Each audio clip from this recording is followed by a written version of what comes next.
Hello दोस्तों। तो आज फिर से आपका लव एंड कुछ क्लासेस पर स्वागत है। तो चलिए, आज हम आपसे बात करेंगे कि आज की क्लास में हम क्या करेंगे।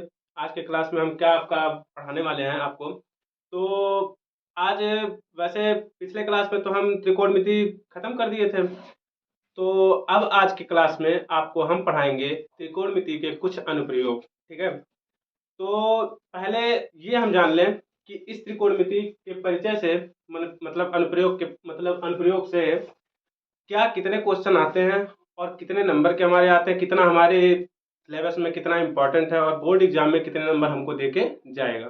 तो सबसे पहले आइए जानते हैं कि कितने नंबर इसमें आएंगे। ठीक है। देखिए, इसमें क्वेश्चन आने की संभावना है तीन। ठीक है। क्वेश्चन आ सकता है तीन। कितने? तीन क्वेश्चन। लगभग 98% ऐसा होगा नहीं, लेकिन तीन क्वेश्चन आ सकता है। लेकिन कब आ सकता है? देखिए, पहले नंबर एक तो फिक्स है, एक नंबर का एमसीक्यू।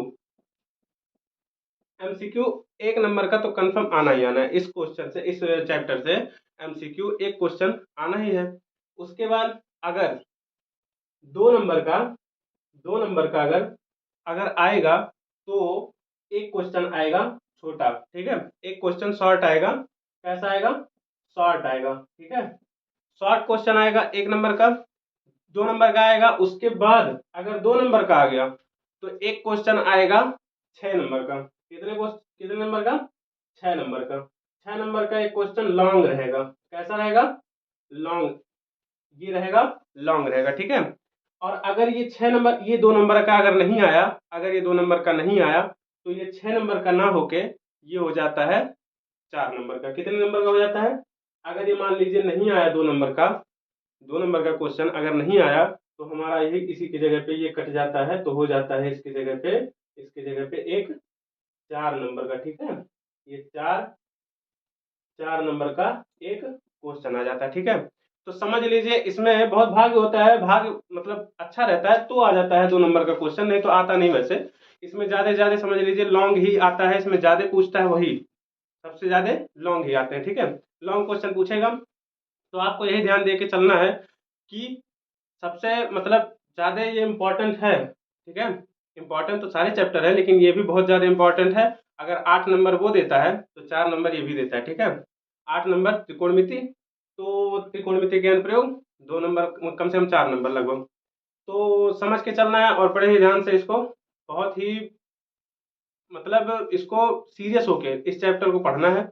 और ये समझ लीजिए बड़े ही अच्छे से और मजेदार तरीके से चलेंगे। कोई बहुत ज्यादा दिक्कत, बहुत स्ट्रेस लेना नहीं है। और सबसे पहले ये जानेंगे कि त्रिकोणमिति के अनुप्रयोग इसका नाम क्यों पड़ा। सबसे पहले ये जानेंगे कि त्रिकोणमिति के अनुप्रयोग नाम क्यों पड़ा। तो इसलिए नाम पड़ा क्योंकि इसमें हमको क्या करना है? त्रिकोणमिति का ही प्रयोग करना है। अब किन चीजों का? उसी के कोण का, है ना। उसी के कोण का। जैसे क्या होता है? साइन थीटा, हाँ, 30 अंश, 90 अंश, 60 अंश, 45 अंश, इन्हीं सब का प्रयोग करके हमको ये करना है कि ये त्रिकोणमिति के अनुप्रयोग को पूरे क्वेश्चन को लगाना है। ठीक है। तो देखिए इसमें क्या होता है, ऊंचाई और दूरी ज्ञात करने के लिए हम इन अनुपातों का, देखिए कोण का और अनुपात का, त्रिकोणमिति अनुपात बताए थे आपको कितने होते हैं? छह होते हैं। कौन कौन से? साइन, कॉस, टेन, सेक, कॉसेक और कॉट, यही छह होते हैं।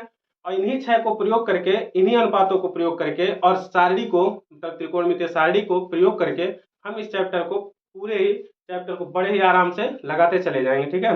इन्हीं सबको प्रयोग करना है। लेकिन अब इसीलिए इसका नाम पड़ा कि त्रिकोणमिति के अनुप्रयोग, इसीलिए इसका नाम पड़ा था। क्यों? क्योंकि उसके अनुपात और उसके कोण का हम प्रयोग इस चैप्टर में करेंगे। ठीक है।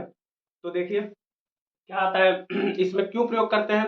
क्योंकि देखिए जैसे कोई हमको ऊंचाई ज्ञात करना हो, या फिर किसी जैसे मीनार का कोई ऊंचाई ज्ञात करना हो, किसी खंबे का, किसी भवन का, हाँ, और या फिर कोई हवाई जहाज जा रहा है, कोई हेलीकॉप्टर जा रहा है ऊपर, तो उससे कितनी दूरी पे नीचे, वो कितने ऊंचाई पे उड़ रहा है, या फिर हमारी कितनी ऊंचाई, उसके ऊंचाई से कितना दूरी हमारा है, यही सब ज्ञात करने के लिए करते हैं। तो इसमें दो ही चीज देखिए, ऊंचाई और दूरी, हाइट एंड डिस्टेंस। ठीक है।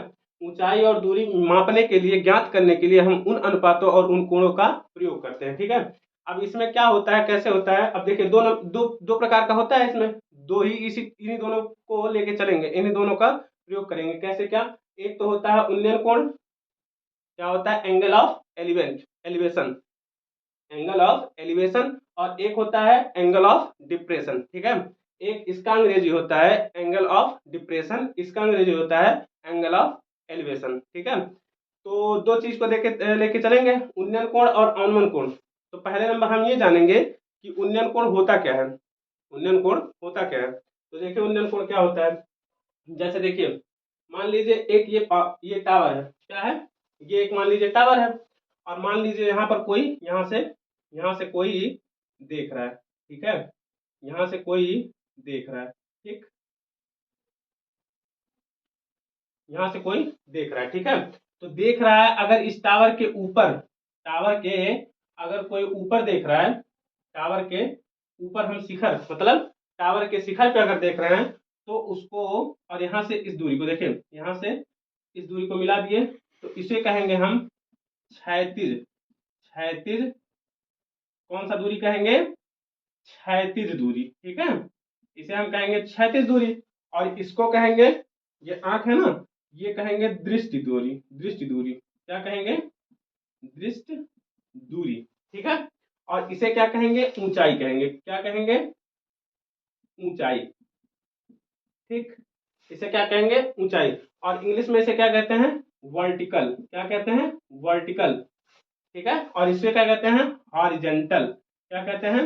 हॉरिजेंटल। हॉरिजेंटल मतलब क्षैतिज दूरी, और वर्टिकल मतलब, वर्टिकल डिस्टेंस मतलब ऊर्ध्वाधर या लंबवत दूरी। ठीक है, ऊंचाई उसकी। ठीक, और इसे क्या कहेंगे? दृष्टि दूरी। अब मान लीजिए इसको ए मान लीजिए, इसको बी मान लीजिए, इसको सी।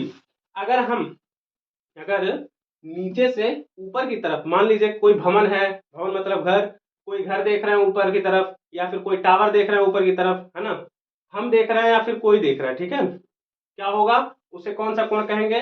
उन्नयन कोण। कौन सा कोण कहेंगे? जब नीचे से ऊपर की तरफ देखा जाएगा, देखिए यहाँ पर लिखे ना, ऊपर की ओर, जब ऊपर की ओर देखेंगे, ऊपर की ओर, तो क्या होगा? उन्नयन कोण। ठीक है, एंगल ऑफ एलिवेंट। ठीक, और जब वही चीज अगर हम यहां पर आंख बना दें, यहां पर आंख होता, अगर यहां से आंख होता, अगर यही आंख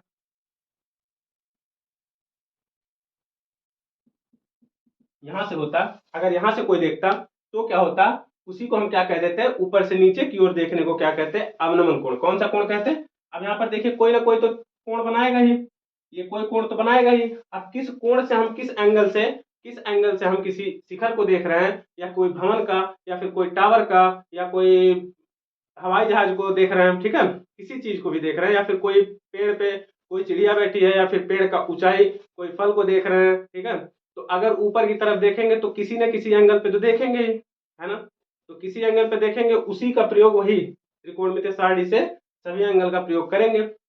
बस क्या नहीं होना चाहिए? जीरो नहीं होना चाहिए, मतलब जीरो तो होता नहीं, कोई ऐसा तो है नहीं कि जीरो एंगल से कोई देख रहा है, देखेगा तो कोई ना कोई तो एंगल होगा ही।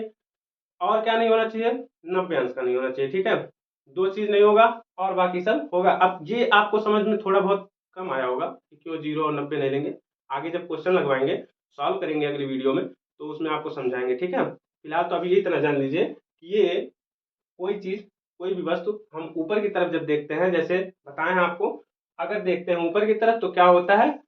उन्नयन कोण। और जब वही चीज, जैसे मान लीजिए हम हवाई जहाज में उड़ रहे हैं, ठीक है, या फिर हेलीकॉप्टर में उड़ रहे हैं, मान लीजिए मोदी जी उड़ के आ रहे हैं अयोध्या में, अयोध्या मंदिर को देखना चाह रहे हैं, अगर देख रहे हैं नीचे की तरफ देखेंगे, तो मंदिर को देखेंगे, ऊपर से नीचे की तरफ देख रहे हैं, तो उसी को हम कहते हैं अवनमन कोण। किसी न किसी एंगल पे तो देखेंगे ही, किसी न किसी एंगल पे उस मंदिर को देखेंगे, तो जब देखेंगे तो वो एंगल जो होगा हमारा, वो कौन सा एंगल होगा? अवनमन कोण उसे कहेंगे। क्या कहेंगे? उस जिस कोण से देखेंगे, वो जिस कोण से देखेंगे मोदी जी, उस कोण को हम कहेंगे अवनमन कोण। ठीक है, तो हमारा ये क्लियर हो गया, समझ में आ ही रहा होगा।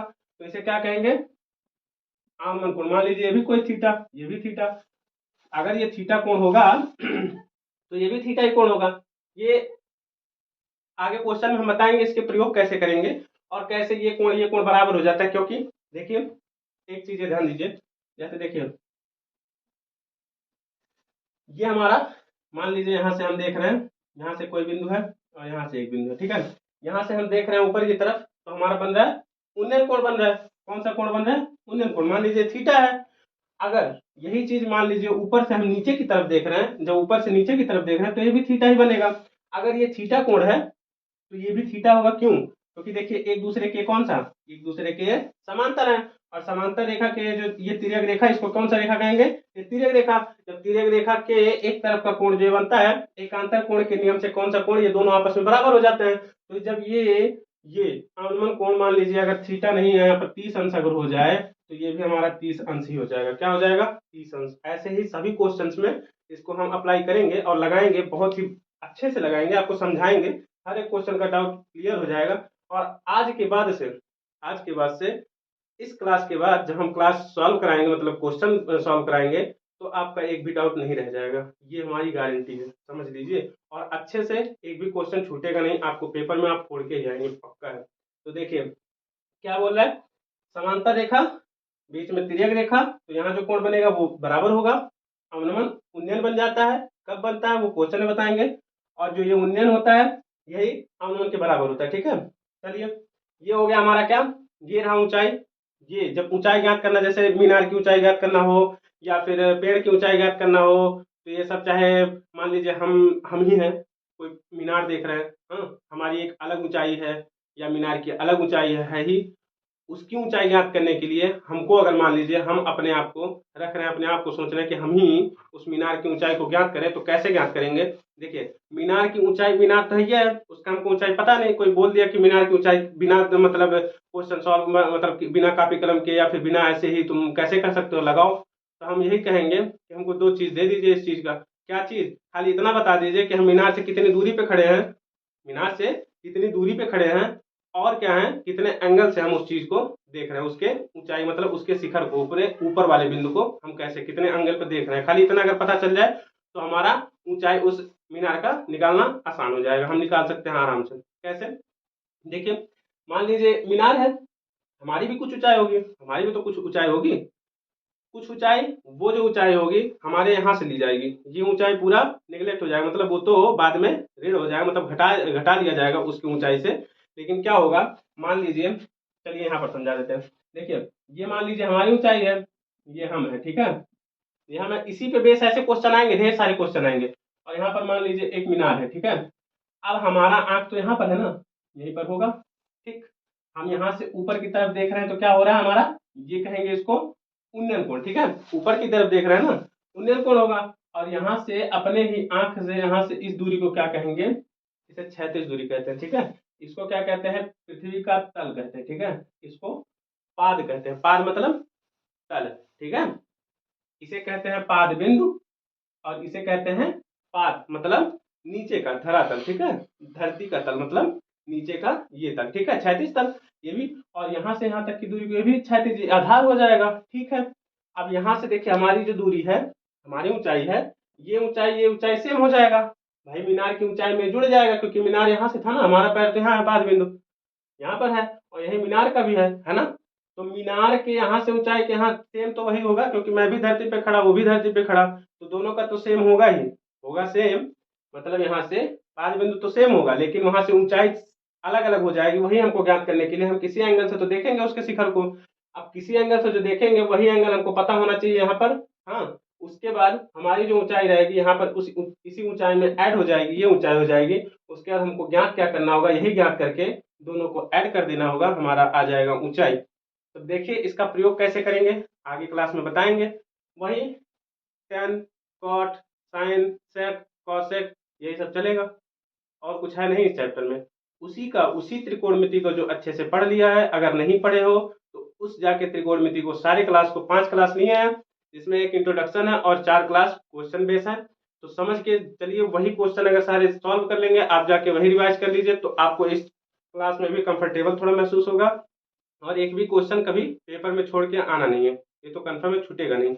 अगर आप क्लास को पूरा कर लेंगे, ये भी अच्छे से करवाएंगे, ये भी पूरा चैप्टर अच्छे से करवाएंगे, खत्म कर देंगे। तो बस लगे रहिए हमारे साथ और मस्ती से जुड़े रहिए, सारे क्वेश्चन सॉल्व होंगे और पेपर बड़े ही अच्छे से 90% तो आना ही है, कंफर्म उससे ऊपर आना ही आना है। बस जुड़े रहिए और अच्छे से पढ़ते रहिए, स्वस्थ रहिए, घर पे रहिए, और अपने पढ़ाई को निरंतर जारी रखिए और खूब मेहनत से तैयारी करते रहिए, ठीक है। और मिलते हैं अगले वीडियो में, और एक अच्छे से क्वेश्चन के साथ, बहुत ही अच्छे अच्छे क्वेश्चन करवाएंगे, और आपके ही लिए लगे हैं, तो लगे रहिए, आप भी पढ़ते रहिए। धन्यवाद।